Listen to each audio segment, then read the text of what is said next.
Drejtori i Drejtorisë Rajonale të Veterinarisë në Vlorë Adila Kojdheli angazhuar për t'i dhënë një zgjidhje shqetësimit të blegtorëve të Selenicës dhe Lumit të Vlorës. Sipas tij, Ministria e Bujqësisë pezulloi për shkak të murtajës të timtat shtektimin e kafshëve.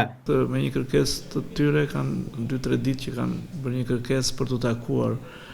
në lidhje me shtektimin që këta e kanë të përvitshëm për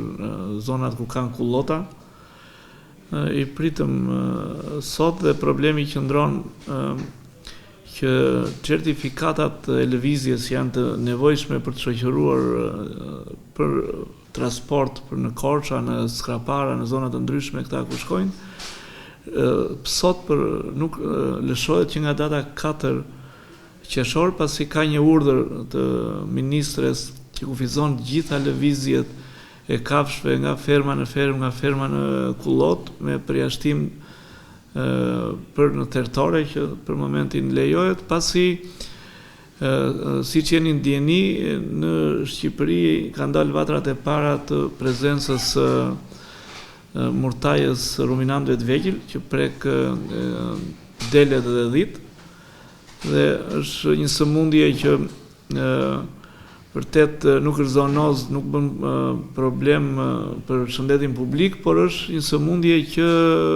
shkakton dëme shumë të mëdha ekonomike, po hyri në tufë gati në masën 80-90% e kafshëve ngordhin, dhe Ministria normalisht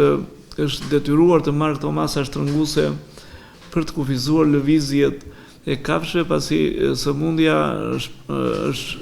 shpërndahet vetëm në kontakti, dhe normalisht ne kemi bërë dhe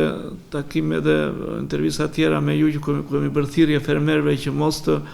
lëvizin, mos të kenë kontakte me ferma të tjera, mos të kenë hyrje të reja për momentin në fermën e tyre. Kojdheli e ka vlerësuar të drejtë kërkesën e blegtorëve, pasi në situatën që sot gjenden bagëtitë e tyre janë thuajse të ngordhura. Ai tha se kjo është një traditë shumë vjeçare që ata ndjekin, për shkak edhe të shtrirjes gjeografike të jugut të vendit, që nuk ka kullota verore, por as ujë. Kërkesa e blegtorëve që janë sot këtu është me vend dhe do një vendimarrje jo nga ne, do më në instanca më të larta, pasi në situatën që janë sot, këta janë gati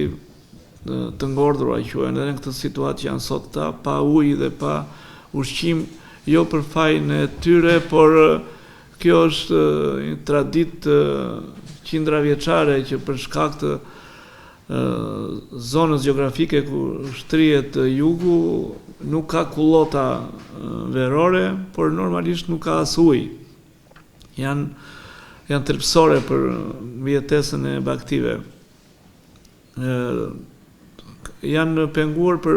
dava 2-3 ditër, sepse mund të iknin, por urdhri doli befasishëm, pasi ashtu doli sëmundja, dhe sot janë në këto kushte. Drejtori i Drejtorisë Rajonale të Veterinarisë në Vlorë Adila Kojdheli tha se ka kontaktuar me Ministrinë dhe Drejtorinë e Përgjithshme, ndërsa premton se do të punohet për t'i dhënë një zgjidhje. Ai thotë se do të bëhet testimi paraprak i tufave dhe transporti i tyre do të bëhet me automjete dhe jo në këmbë, por gjithsesi kjo është një vendimarrje që i përket ta marrë Ministria e Bujqësisë. Kemi kontaktuar me Drejtorinë e Përgjithshme, me Ministrinë, që kjo është situata. Vërtet, lëvizja e këtyre mund të jetë shkaktare për prapjen e sëmundjes ose për të infektuar vetë tufat, por zgjidhja për ushqime dhe për ujë nuk e di, duhet do patjetër një vendimarrje nga lart. Ne jemi në pritje të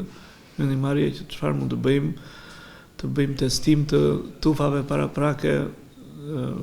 për virusin, është apo jo prezent në këto tufa,